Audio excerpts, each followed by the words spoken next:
अस्सलामु अलैकुम, ये है TNN TV। गवर्नर सिंध का कहना है कि मीडिया कराची में हालत की बेहतरी का क्रेडिट जनरल राहील शरीफ को देता है, जैसे उन्होंने अल्लामा इकबाल की तरह कराची में अमन का ख्वाब देखा हो, जबकि जनरल राहील शरीफ बाकी जर्नलों की तरह एक जर्नल थे।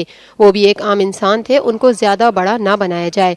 कराची में तब्दीली नवाज शरीफ के आने से आई, जब तक जरूरी हुआ रेंजर्स कराची में रहेगी। इस्लामाबाद में ताजरों की तकरीब से खिताब करते हुए गवर्नर सिंध का कहना था कि 90 पर ताले लगे हैं और कोई भी इन तालों को खुलवाने का मुतालबा नहीं कर रहा। बानी MQM अब तारीख का हिस्सा है, MQM लंदन का नाम लेने वाला भी कोई नहीं। गवर्नर सिंध मोहम्मद जुबैर का कहना था कि सब पनामा के फैसले के मुंतजिर हैं, फैसला जल्द आ जाना चाहिए। फैसले में ताखीर की वजह से स्टॉक एक्सचेंज भी मुतासिर हो रही है।